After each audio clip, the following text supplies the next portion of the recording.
네, 김성환 시사평론가 백성문 변호사와 함께 하겠습니다. 어서 오십시오. 네, 안녕하세요. 네, 어제 경찰이 김혜경 씨 법인카드 유용 의혹과 관련해 경기도청을 압수수색했습니다. 경찰은 도청 총무과 의무실 등 사무실 10여 곳에 대한 압수수색을 진행했는데요. 어제 압수수색 보시는 것처럼 오전 10시부터 오후 8시 30분까지 10시간 넘게 이어졌습니다. 네, 압수물에는 어떤 자료 있습니까? 네, 그리고 컴퓨터 키워드에는 어떤 거 검색하셨습니까? 이 법인카드 관련 모든 부서 다 압수했다고 볼 수 있을까요? 이 8시간 넘게 진행됐는데 좀 예상보다 길어진 이유가 있나요? 네, 경찰은 어제 오후 이번 의혹의 핵심 인물이라고 할 수 있는 전직 경기도청 5급 공무원 이 배모 씨에 대한 배모 씨 자택에 대해서도 지금 압수수색한 것으로 알려졌습니다.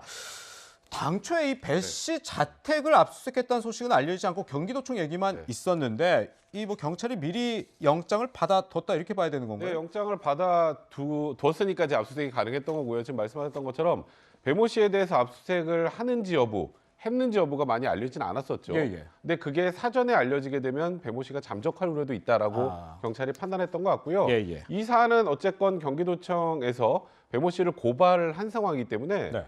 일단 배모 씨의 자택이나 휴대폰에 대한 압수수색은 뭐 당연히 필요한 것이었기 때문에 이에 대해서는 지금 제가 드렸던 것처럼 경기도청에 대한 압수수색 플러스 배모 씨 자택에 대한 압수수색 이 두 가지가 일단 이루어진 거고요. 이제 압수물에 대한 분석 작업이 필요한 것 같습니다. 그렇군요. 김성환 평론가님, 네. 지금 경기도가 사실 이 배모 씨를 고발한 지 한 열흘 만에 강제 수사에 돌입을 한 거잖아요. 이 김혜경 씨 소환도 초입기에 들어왔다 이렇게 봐야 될까요? 네, 초기라고 말하기엔 조금 좀 시간이 걸리지 않을까 싶습니다. 네. 왜냐하면 압수물 분석하는데 좀 시간이 걸릴 수밖에 없을 것 같고요. 또 이게 회계상의 문제잖아요. 예. 사실 확인이 하나하나 다 필요한 상황일 겁니다.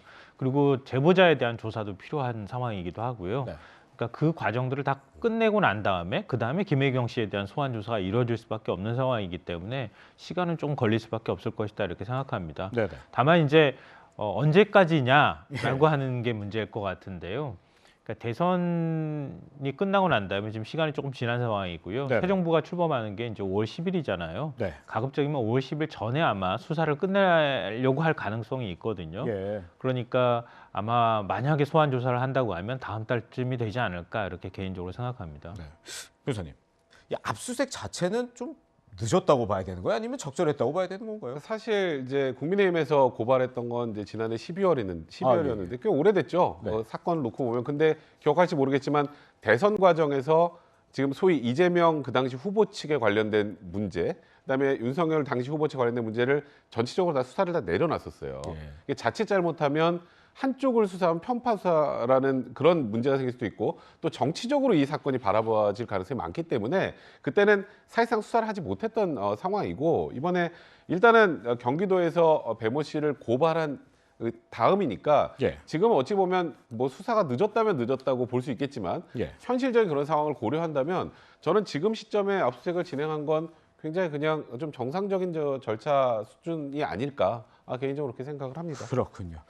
일단 지난 2월이었죠. 김혜경 씨는 자신과 관련한 의혹에 대해서 대국민 사과를 내놓은 뒤에 사실상 공개 활동을 중단했었죠. 당시 김혜경 씨의 얘기 한번 다시 듣고 돌아오겠습니다. 저의 부족함으로 생긴 일들에 대해 국민 여러분께 다시 한번 죄송하다는 말씀을 드립니다.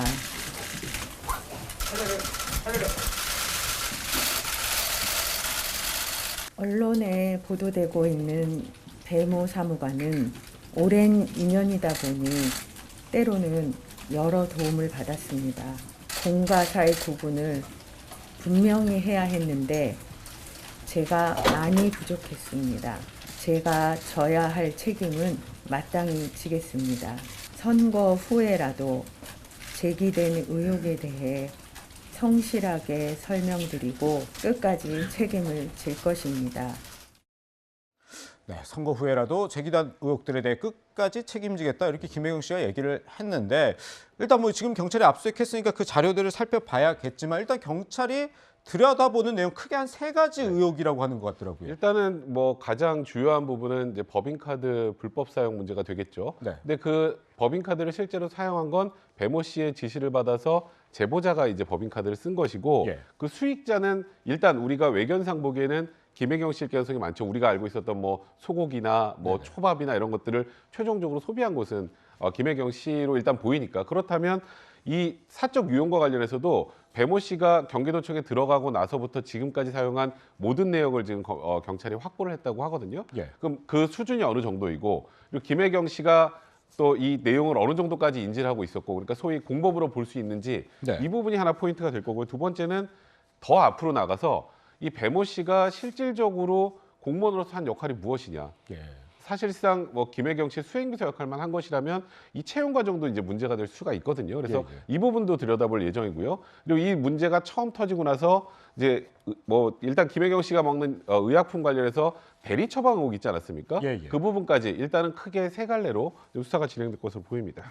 법적인 문제 조금 더 물어보면 사실 지금 법인카드 유용 의혹이 가장 좀 주목을 많이 받고 있어서 여기서 보면 이 국고 손실 등 혐의가 좀 적용이 됐는데 이게 상당히 좀 무거운 죄인가요? 그러니까 제가 간단하게 국고 손실죄를 좀 설명을 드리면 네. 우리가 보통 회사 돈을 꿀꺽하면 횡령했다 그러잖아요. 그죠? 예, 예. 근데 이게 지자체나 국가와 관련이 돼 있으면 국고 손실죄에 해당할 수 있는데 문제는 네네. 이 대상자는 회계 사무를 처리하거나 보조하는 자로 국한이 됩니다. 그래서 배모 씨는 거기에 해당하지는 않고 이거는 예. 고발된 내용이고요. 고발된 제목이고 만약에 죄가 인정된다면 업무상 횡령 혐의가 인정될 가능성이 많습니다. 그렇군요.